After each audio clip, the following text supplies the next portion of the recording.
সুপ্রসুদী আসসালামু আলাইকুম। আপনারা জানেন যে হোয়াটসঅ্যাপে নাম্বার সেভ করে কাউকে কল দিতে হয়, কিন্তু আপনি চাইলে নাম্বার সেভ না করেও কাউকে খুব সহজে কল দিতে পারবেন, ভয়েস দিতে পারবেন, টেক্সট করতে পারবেন, এমনকি ছবি ভিডিওস সব পাঠাতে পারবেন। তো কাজটি কিভাবে করবেন চলুন দেখিয়ে দিচ্ছি।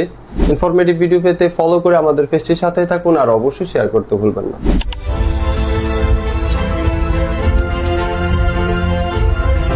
হোয়াটসঅ্যাপে চলে আসবো। হোয়াটসঅ্যাপে এসে এখানে আপনারা দেখতে পাচ্ছেন কলসের একটি অপশন দেখাচ্ছে, আমরা এখানে ক্লিক করব। এখানে ক্লিক করার পরে আরেকটি অপশন দেখাচ্ছে, আপনারা দেখতে পাচ্ছেন এই চিহ্নটিতে আমরা ক্লিক করব। ক্লিক করার পরে এখানে আমরা কলে নাম্বার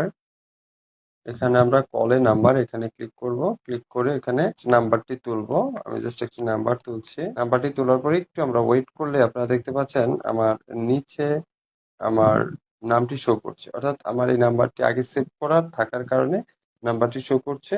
আর যদি সেভ না করা থাকে তাহলে এখানে চলে আসতো। এখানে আমি জাস্ট মেসেজে যদি ক্লিক করি, দেখেন আমার এখানে সরাসরি নিয়ে এসেছে। আপনারা যদি কোনো নাম্বার সেভ না করে কাউকে টেক্সট, ভিডিও অথবা কিছু শেয়ার করতে চান তাহলে এভাবেই আপনারা দিয়ে দিতে পারেন। ধন্যবাদ সবাই।